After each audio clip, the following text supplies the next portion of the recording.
Hi everyone, my name is Alexa Anderson, and for my special project, I focused heavily on individuals who have lost or do not have the ability to close their hands all of the way.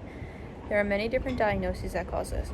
Some of these diagnoses include Guillain-Barré syndrome, nerve damage, arthritis, and many more.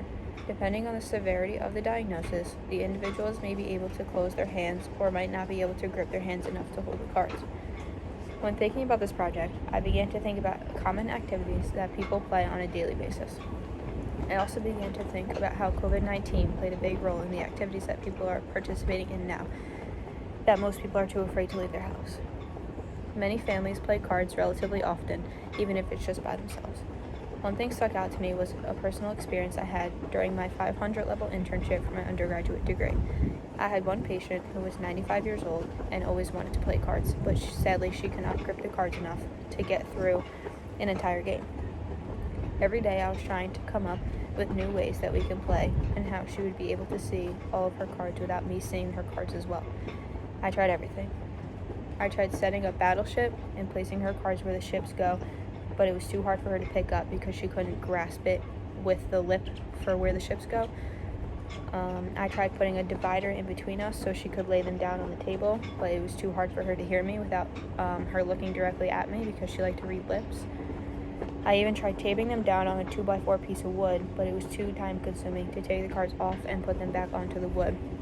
And sometimes the cards would even rip when taking them off.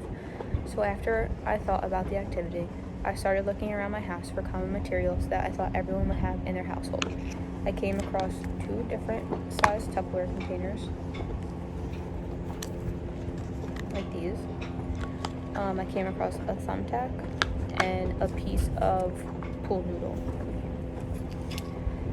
So for my project, I put the big Tupperware here, the smaller Tupperware directly in the middle of the large one, and I placed the thumbtack through the middle.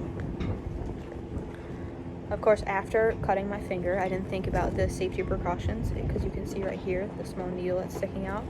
So I took half of the pool noodle and I placed it right above it so it wouldn't poke anybody and it would work as a stopper almost. I then put the cards in between the 2 tops to see if they held in place.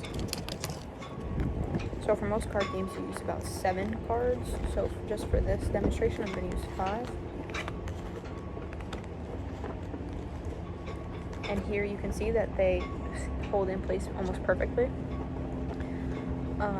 So I started to mess around with the back, and being that most individuals can't hold a firm grip if they're using this adaptation, I thought about how they would be able to hold it without it falling if they were holding it at a 90-degree angle. And I noticed that the pool noodle almost acted as like a pop socket, if you know what that is. So you stick it right in between your fingers and it stops it. As long as you have your hands under the brim of the Tupperware container, you can hold it perfectly straight and nothing happens. So if you aren't able to grip your hand firmly, it doesn't stop you from using this adaptation. When I was thinking about this, I was also thinking about the different types of materials you can use if people don't always have Tupperware containers with them. And I thought about using a piece of cardboard and cutting a bigger piece and then a smaller piece and using a thumbtack again. I thought of other types of plastic you can use. You can use bobby pins to keep it in place, and even a nail if that's all that you have. This was a prototype made just in case someone cannot leave or be able to afford a card holder, because I know a lot of companies do make card holders for individuals who cannot grip their hands fully. But the good thing about this is it's super cheap and most people have these materials in their house, and it's also really easy to pull the cards out and put them back in.